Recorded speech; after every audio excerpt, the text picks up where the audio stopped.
last year, Jason and I, we applied for a grant that would allow us to develop a class. I teach English, Jason teaches U.S. history. And when we got this grant last year, we used some technology in order to make some mini lessons in order to try out an experiment to see if it would be a good idea to have a class where the English instruction is embedded in the U.S. history course. And the results were satisfactory enough that our school district actually allowed us to do that this year. Jason and I co-teach a 2-hour block together with the same number of kids, back to back, and we teach English and history together. And so what our project this year is about is it's a way to measure whether that plan, whether this class is a good idea and whether it's being effective or not. So that's really the background, since this is really a sequel to last year's grant. And now what Jason's going to explain exactly what's going on this year with the grant. So as we developed the class, the largest question that we had was how do we actually measure the effectiveness of the class? Because it's a freshman level class. In the past, Matt and I have both taught dual credit classes where we've got an exam at the very end, or we've had an end of course exam from the state that we're going to have to administer at the end of the year. On the freshman level, there's no state or federal assessment. And we started to think about the most effective way to measure a class that has no district, state, or federal assessment. So we started thinking about what we did while we were in school, and Matt and I were both CARA kids. And in CARA, the most effective part of the measurement process, in our opinion, was the portfolio. In the portfolio process, you basically had 4 to 5 essays that you got to write and also edit over the course of the year that was going to show your growth from August all the way into May. And we started to research what really effective programs throughout the country have been doing. We took a look at the Stanford History Education Group. We took a look at Tony Wagner, who teaches at Harvard's Education Innovation Department.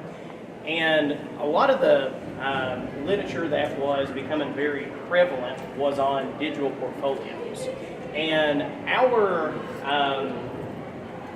kind of idea this year is to try to measure our freshman class using digital portfolios. They're not going to have a large assessment at the end of the year.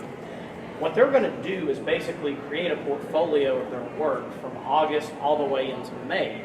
And the portfolio is not going to be just essays, even though that's a large part of it. Since the beginning of the year, we've been using Google Classroom for the students to turn their lessons in. And just to kind of give you an example, over the past couple of days, Matt has been teaching Ralph Waldo Emerson's essay on self-reliance and discussing ideas about what does it mean to be American? Where do we get these ideas of individuality and to a certain extent differentiating yourself from the crowd.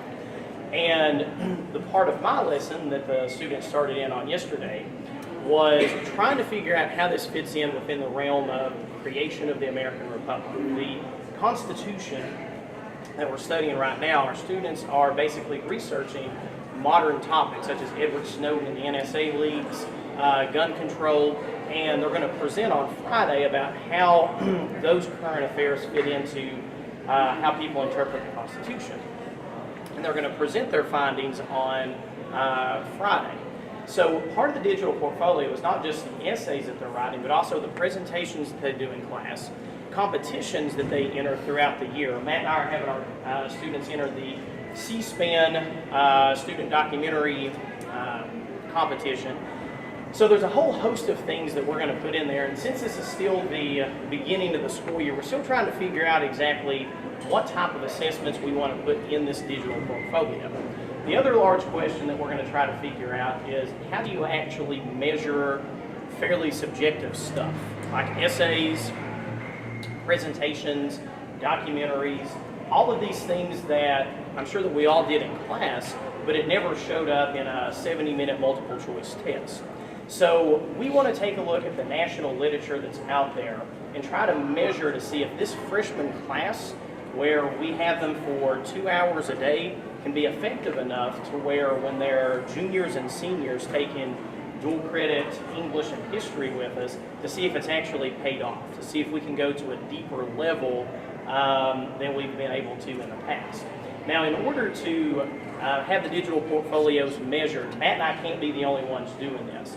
We have tentative agreements with a professor from Spalding University in their education department and a tentative agreement with a professor from the University of Kentucky in their education department to help us create a rubric to measure the effectiveness of the class and also the assessments that they've put in there. So hopefully when we come back in April, we're going to be able to show you a full digital portfolio and snippets from other digital portfolios throughout the class, and also give you the rubric and tell you whether we think this was effective or not on the whole. Okay? Any questions, comments, concerns, or piercing critical analysis? Yes? Sounds like your greater project is really an assessment project to design an assessment of the class. Yes. Yeah. There's been a lot of news recently where people have wanted to go away from high-stakes standardized testing, and this literature's been out there for quite a while. After Matt and I saw the Finland phenomenon, we decided we wanted to do something similar to that, and that was kind of the brainchild of our presentation last year. Because I think most students are tested to death with ACT, end of course, so we wanted to try to figure out an effective way to measure their learning without constantly just having to do multiple choice questions. And I think one of the other benefits of it, Jason and I, we're a few months into this, and we genuinely believe it's an effective way to teach. It's very strange, but this digital portfolio is also a thing that we can give them if they want, if they were interested in it, and they can say, here's the products that this class is, that they have. We don't simply, because that's very rare in this area or anywhere really. So we hope it would be something that would be a help to other teachers that would be interested in pursuing this. So what is measuring the U.S. history knowledge as well as presentation skills or writing skills? Yeah, so basically, I kind of spearhead the chronological order of the class, and Matt's steering like the rhetorical mode and analysis of documents that we're doing. So for example, a couple of weeks ago, or a few weeks ago actually, we were studying activity surveys, because that's a subject that's not often taught, and Matt had them read personal journals from people who've been captured by Native Americans, and then part of my class was we were trying to figure out what does this tell us about early colonial Native American relationships. And we would hope that by the end of the year, if they were to get a multiple choice question on that at the end of course their sophomore year, they would be able to pick up on that. As far as presentations, that one's a little bit more difficult for us to figure out how to actually measure that, and that's what we're going to use the next few months to try to research it. Yeah, so I'm assuming like there's a lot of revising goes on this time. I wonder how you're going to do the next grades. So do you grades on a normal scale, like at the moment, and at the end of the year is going to be this larger assessment, or are your grades going to be also kind of flux and changing? Like they run the essay to people like every year, and is that normal, Yes. or so it is? It is. End of the year is going to be larger, right? So for instance, while Jason, let's take the C-SPAN that we're having them work on. We're having them work on it sporadically right now, and they'll work on it more in depth later.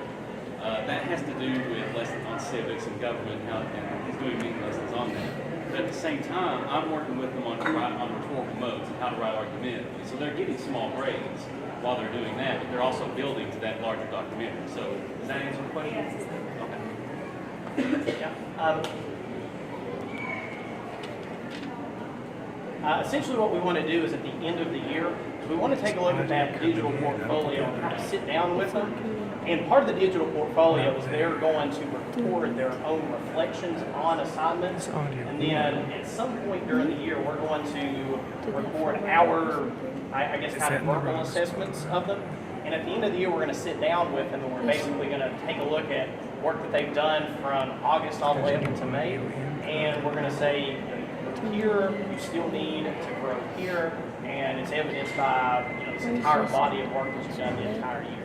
And our hope is that this is kind of the move that education is going to take towards. Instead of just constant multiple choice questions.